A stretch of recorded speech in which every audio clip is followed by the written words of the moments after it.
ओम शांति। 29 दिसंबर 2023। बाबा के महावाक्य। मीठे बच्चे, प्रश्नों में मूंझ ना छोड़ मन मनाभव रहो। बाप और वर्षे को याद करो। पवित्र बनो और बनाओ। प्रश्न। शिव बाबा, तुम बच्चों से अपनी पूजा नहीं करवा सकते हैं, क्यों? उत्तर। बाबा कहते, मैं तुम बच्चों का मोस्ट ओबीडिएंट सर्वेंट हूँ। तुम बच्चे मेरे मालिक हो। मैं तो तुम बच्चों को नमस्ते करता हूँ। बाप है निरहंकारी। बच्चों को भी बाप समान बनना है। मैं तुम बच्चों से अपनी पूजा कैसे कराऊंगा? मेरे पैर भी नहीं है जिसको तुम धुलाई करो। तुम्हें तो खुदाई खिदमतगार बन विश्व की सेवा करनी है। गीत। निर्बल से लड़ाई बलवान की। ओम शांति। निराकार शिव भगवान वाच। शिव बाबा निराकार है और आत्माएं जो शिव बाबा कहती हैं वह भी असल में निराकार हैं। निराकारी दुनिया में रहने वाले हैं। यहाँ पाठ बजाने के लिए साकार बने हैं। अब हम सबको तो पैर है। श्री कृष्ण को भी पाँव है, पैर पूजते हैं ना। शिव बाबा कहते हैं, मैं तो हूँ ओबीडिएंट। मेरे पैर है नहीं जो तुमसे पैर धुलवाऊं व पूजा कराऊं। सन्यासी पैर धुलाते हैं ना। गृहस्थी लोग जाकर उनके पैर धोते हैं। पैर तो मनुष्यों के हैं। शिव बाबा को पैर ही नहीं है जो तुमको पैर की पूजा करनी पड़े। यह है पूजा की सामग्री। बाप कहते हैं, मैं तो ज्ञान का सागर हूँ। मैं अपने बच्चों से कैसे पैर धुलाऊंगा? बाप तो कहते हैं, वंदे मातरम। माताओं को फिर क्या कहना है? हाँ, खड़े होकर कहेंगे, शिव बाबा नमस्ते। जैसे सलाम वालेकुम कहते हैं ना, सो भी बाप को पहले नमस्ते करना पड़ता है। कहते हैं, आई एम मोस्ट ओबीडिएंट। बेहद का सर्वेंट हूँ। निराकार और निरहंकारी कितना है? पूजा की तो बात ही नहीं। मोस्ट बिलवड चिल्ड्रन जो मिल्कियत के मालिक बनते हैं, उनसे कैसे पूजा कराएंगे?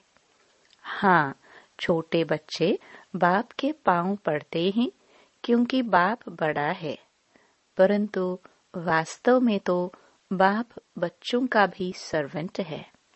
जानते हैं कि बच्चों को माया बहुत तंग करती है, बहुत कड़ा पाठ है, बहुत अपार दुख अजुन आने वाले हैं। यह सारी बेहद की बात है। तब ही बेहद का बाप आते हैं। बाप कहते हैं, दाता मैं एक ही हूँ। अन्य किसी को भी दाता नहीं कह सकते। बाप से सब मांगते हैं। साधु लोग भी मुक्ति मांगते हैं। भारत के गृहस्थी लोग भगवान से जीवन मुक्ति मांगते हैं। तो दाता एक हो गया। गाया भी हुआ है, सर्व का सद्गति दाता एक। साधु लोग जब खुद ही साधना करते हैं तो औरों को फिर गति सद्गति कैसे दे सकते हैं? मुक्ति धाम और जीवन मुक्ति धाम दोनों का प्रोपरेटर एक ही बाप है। वह अपने समय पर आते हैं एक ही बार और सभी जन्म मरण में आते रहते हैं। यह एक ही बार आते हैं जबकि रावण का राज्य खत्म होना होता है। उसके पहले आ नहीं सकते। ड्रामा में पाठ ही नहीं है। तो बाप कहते हैं, तुमने मेरे द्वारा मुझे अब पहचाना है। मनुष्य नहीं जानते तो सर्वव्यापी कह दिया है। अभी तो है रावण राज्य, भारतवासी ही रावण को जलाते रहते हैं, तो सिद्ध है रावण राज्य भारत में है, राम राज्य भी भारत में है। यह बातें राम राज्य स्थापन करने वाला ही समझाते हैं कि कैसे अब रावण राज्य है। यह कौन समझाते हैं? निराकार शिव भगवान वाच। आत्मा को शिव नहीं कहेंगे, आत्माएं हैं सब सालिग्राम। शिव एक को ही कहा जाता है, सालिग्राम तो अनेक होते हैं। यह है रुद्र ज्ञान यज्ञ। वह ब्राह्मण लोग जो यज्ञ रचते हैं, उसमें एक बड़ा शिवलिंग और छोटे छोटे सालिग्राम बनाकर पूजा करते हैं। देवियों आदि की पूजा तो वर्ष वर्ष होती है। यह तो रोज मिट्टी के बनाते हैं और पूजा करते हैं। रुद्र का बड़ा मान होता है। सालिग्राम कौन है वह तो जानते नहीं। तुम शिव शक्ति सेना पतितों को पावन बनाती हो। शिव की पूजा तो होती है, सालिग्राम कहा जाए तो बहुत मनुष्य रुद्र यज्ञ रच सालिग्राम की पूजा करते हैं। शिव बाबा के साथ बच्चों ने भी मेहनत की है। शिव बाबा के मददगार हैं। उन्हों को कहा जाता है खुदाई खिदमतगार। खुद निराकार भी जरूर कोई शरीर में आएंगे ना। स्वर्ग में तो खिदमत की दरकार नहीं। शिव बाबा कहते हैं, देखो यह मेरे खिदमतगार बच्चे हैं। नंबरवार तो है ना, सबकी पूजा तो कर ना सके। यह यज्ञ भी भारत में ही होते हैं। यह राज बाप ही समझाते हैं। वह ब्राह्मण लोग व सेठ लोग थोड़े जानते हैं। वास्तव में यह है रुद्र ज्ञान यज्ञ। बच्चे पवित्र बन भारत को स्वर्ग बनाते हैं। यह बड़ी हॉस्पिटल है जहाँ योग द्वारा हम एवर हेल्दी बनते हैं। बाप कहते हैं, मुझे याद करो। देह अहंकार पहला नंबर विकार है जो योग तोड़ता है। बॉडी कॉन्शियस होते हो, बाप को भूलते हो, तब ही फिर और विकार आ जाते हैं। यह योग निरंतर लगना बड़ी मेहनत है। मनुष्य श्री कृष्ण को भगवान समझ उनकी पूजा करते हैं, परंतु वह पतित पावन तो है नहीं जो उनके पैर पूजे जाए। शिव तो है ही बेगर पांव। वह आकर माताओं का सर्वेंट बनते हैं और कहते हैं, बाप और स्वर्ग को याद करो तो फिर तुम 21 जन्म राज्य करेंगे। 21 पीढ़ी गाई हुई है और धर्मों में नहीं गाई जाती। किसी भी धर्म वाले को 21 जन्म स्वर्ग की बादशाही नहीं मिलती है। यह भी ड्रामा बना हुआ है। देवता धर्म वाले जो और धर्मों में मिक्स हो गए हैं, वह फिर निकल आएंगे। स्वर्ग के सुख तो अपरम अपार हैं। नई दुनिया नए मकान में अच्छा सुख होता है। थोड़ा पुराना होने में कुछ न कुछ दाग हो जाते हैं, फिर रिपेयर किया जाता है। तो जैसे बाप की महिमा अपरम अपार है, वैसे स्वर्ग की महिमा भी अपरम अपार है, जिसका मालिक बनने का तुम पुरुषार्थ कर रहे हो और कोई स्वर्ग का मालिक बना न सके। तुम बच्चे जानते हो विनाश की सीन बड़ी दर्दनाक है। उनके पहले बाप से पूरा वर्षा ले लेना चाहिए। बाप कहते हैं, अब मेरे बनो, अर्थात ईश्वरीय गोद लो। शिव बाबा बड़ा है ना, तो तुमको प्राप्ति बहुत है। स्वर्ग के सुख अपरम अपार है। नाम सुनते ही मुख पानी होता है। कहते भी हैं फलाना स्वर्ग पधारा। स्वर्ग प्यारा लगता है ना, यह तो है ही नरक। जब तक सतयुग न हो तब तक स्वर्ग में कोई जा ना सके। बाप समझाते हैं यह जगदम्बा जाकर फिर स्वर्ग की महारानी लक्ष्मी बनती है। फिर बच्चे भी नंबरवार बनते हैं। मम्मा बाबा जास्ती पुरुषार्थ करते हैं। राज्य तो वहाँ बच्चे भी करेंगे ना, सिर्फ लक्ष्मी नारायण तो नहीं करेंगे। तो बाप आकर मनुष्य से देवता बनाते हैं, पढ़ाते हैं। अगर कहते श्री कृष्ण बनाते हैं तो फिर श्री कृष्ण को तो ले गए हैं द्वापर में। द्वापर में तो देवता होते नहीं। सन्यासी कह न सके कि हम स्वर्ग जाने के लिए रास्ता बताते हैं। उसके लिए तो भगवान चाहिए। कहते हैं मुक्ति जीवन मुक्ति के द्वार कलयुग के अंत में खुलेंगे। यह है रुद्र ज्ञान यज्ञ। मैं हूँ शिव रुद्र और ये है सालिग्राम। ये सब शरीरधारी हैं।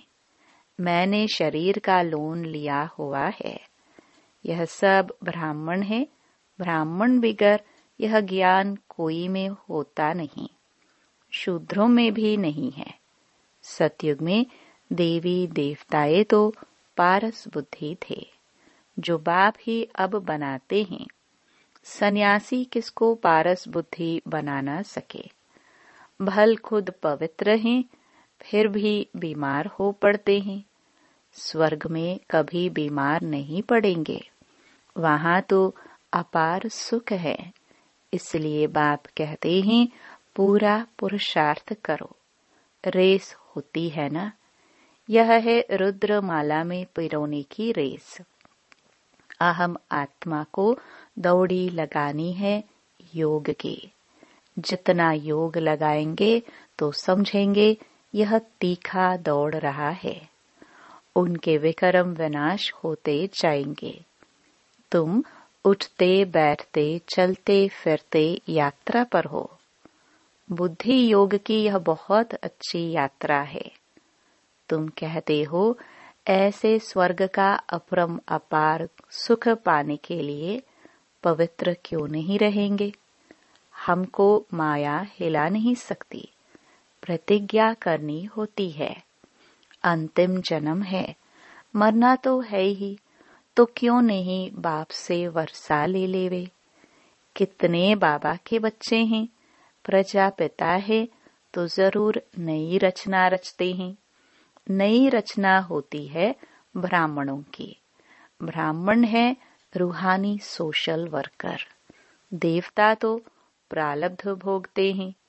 तुम भारत की सर्विस करते हो, इसलिए तुम ही स्वर्ग के मालिक बनते हो। भारत की सर्विस करने में सबकी सर्विस हो जाती है। तो यह है रुद्र ज्ञान यज्ञ। रुद्र शिव को कहा जाता है, न कि श्री कृष्ण को। श्री कृष्ण तो सतयुग का प्रिंस है। वहां यह यज्ञ आदि होंगे नहीं। अभी है रावण राज्य, यह खलास होना है। फिर कभी रावण बनाएंगे ही नहीं। बाप ही आकर इन जंजीरों से छुड़ाते हैं। इस ब्रह्मा को भी जंजीरों से छुड़ाया ना। शास्त्र पढ़ते पढ़ते क्या हालत हुई है। तो बाप कहते हैं अब मुझे याद करो। बाप को याद करने की हिम्मत नहीं है। पवित्र रहते नहीं, फालतू प्रश्न पूछते रहते हैं। तो बाप कहते हैं मन मना भव। अगर किसी बात में मूंझते हो तो उसको छोड़ दो। मन मना भव। ऐसे नहीं कि प्रश्न का रिस्पॉन्स नहीं मिला तो पढ़ना ही छोड़ दो। कहते हैं भगवान है तो रिस्पॉन्स क्यों नहीं देते।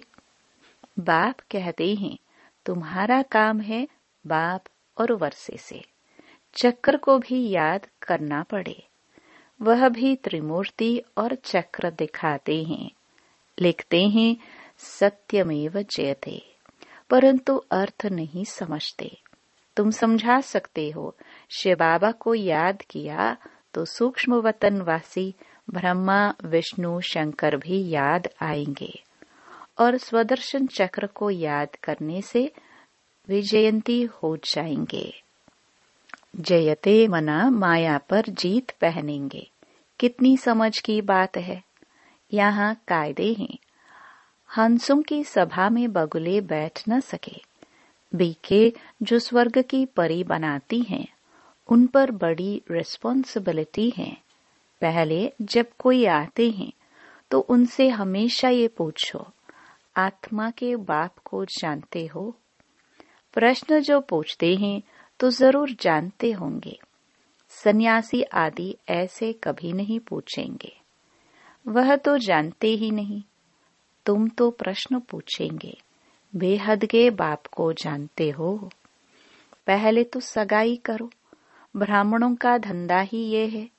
बाप कहते हैं, हे आत्माएं, मेरे साथ योग लगाओ, क्योंकि मेरे पास आना है। सत्युगी देवी देवताएं बहुत काल से अलग रहे हैं, तो पहले पहले ज्ञान भी उनको ही मिलेगा। लक्ष्मी नारायण ने 84 जन्म पूरे किए हैं, तो उनको ही पहले ज्ञान मिलना चाहिए। मनुष्य सृष्टि का जो झाड़ है, उसका पिता है ब्रह्मा, और आत्मा का पिता है शिव। तो बाप और दादा है ना, तुम हो उनके पोत्रे। उनसे तुमको ज्ञान मिलता है। बाप कहते हैं, मैं जब नरक में आऊं तब तो स्वर्ग रचूं। शिव भगवान वाच, लक्ष्मी नारायण त्रिकालदर्शी नहीं है। उनको यह रचता रचना का ज्ञान है नहीं, तो अपरम अपार कैसे चले? कई समझते हैं यह तो सिर्फ कहते रहते हैं, मौत आया कि आया, होता तो कुछ नहीं है। इस पर एक मिसाल भी है ना।